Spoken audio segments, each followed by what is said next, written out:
What's up, y'all? It's your man Dad Dude bringing you guys another video. So I said last week in my reaction video to the Panthers' loss to the Vikings that the Panthers just might be the worst team in the league right now. But when I made that video, I was a bit emotional. We were just coming off of a loss. I wasn't in the right headspace. But the more I thought about it, it really might be the case that the Panthers are the worst team in the league. Right now, there are only two winless teams. It's the Bears and the Panthers. And honestly, if they were to play each other right now, like they play each other later on in the season, but if they were to play each other right now, I would probably pick the Bears. Like, say what you want about Justin Fields, he does have his shortcomings. On any given game, he can really take over. He's still that massive dual threat, and when he's on, he's really on. The guy has a rocket arm, and he's fast, he's big, he can break tackles. Like, he can be a one-man offense by himself. Like, he is capable of that in any given game. And the Bears also have DJ Moore, who is better than any receiver the Panthers have. Us Panthers fans should know that. Again, DJ Moore was here last year, so we know what he is capable of. The Bears have, I think, more offensive talent right now than the Panthers, which is not saying much, but it's something. So if they were to play each other, I would probably pick the Bears to win that game. And outside of that, who else will be in the running for the worst team in the league? Like maybe the Jets. But the Jets have a win over the Bills, and the Bills are a really good team. The Panthers don't have a win comparable to that.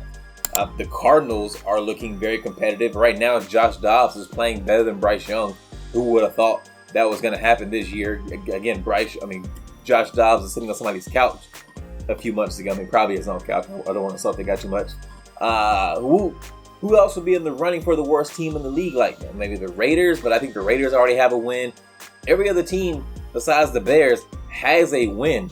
The Panthers don't. And I don't see that win coming anytime soon. The Bears really might be the Panthers' best shot to get a win in the next 5 or so weeks. Like, it's looking very bleak for the Panthers' chances this season to have any kind of success. It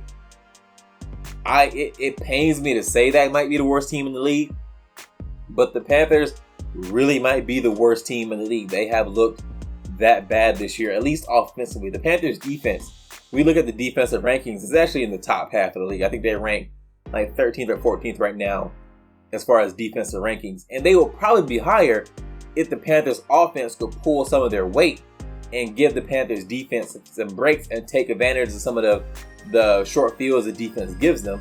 But apparently the Panthers offense can't do that, and so that probably drops the Panthers defensive rankings a good bit. So the Panthers defense, pretty good.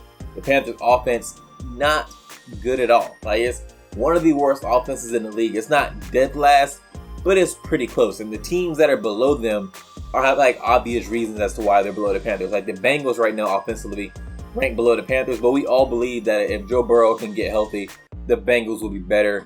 And there are other teams like the Jets, but the Jets I think have a better defense than the Panthers. The Panthers, their holes on offense are very obvious. They don't have any big talent at receiver or any like talent that really threatens the defense at receiver.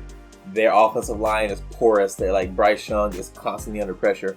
Bryce Young himself does not handle that pressure well, holds the ball too long, gives up too many sacks, turns the ball over. It's the offensive play calling has been very lackluster. There's no creativity to it. It's very predictive. Like how many wide receiver screens did we see them throw against the Vikings? It all around offensive for the Panthers. It's a pretty bad show. Like, they are just not good, and they might just be so bad they're the worst team in the league. It's this the fact that they're so bad wouldn't be as much of an issue if they had their first round pick for next year, because it could potentially be the number one pick in the draft. Like, they are in the running to have that draft pick if they still held their pick. The Bears might finish with the second pick in the draft and the first pick in the draft because they have the Panthers pick next year, and the Bears are almost just as bad as the Panthers. This is an all-around bad situation for the Panthers organization to be this bad, but you can't really benefit from being this bad because you don't have your high draft picks. It is a untenable situation. Scott Fitterer has got to be on the hot seat. Rumors are he's looking to trade for a number one wide receiver, which I don't know what assets they have to give up for that number one wide receiver. They might have to trade Brian Burns to make that work, but if you do that, Then you're out Brian Burns, your number one pass rusher. Like this, the Panthers roster right now does not have a lot of talent, and they don't have a lot of assets to go get talent, whether it be in the draft or through the trade market. So it's all around just a bad situation, and it all adds up to the Panthers maybe being the worst team in the NFL. That's what I have for you on this one, guys. If you enjoyed this video, go hit that thumbs up. And if you're so inclined, subscribe and leave a comment. I respond to just about everything. And I'll see you guys in the next one.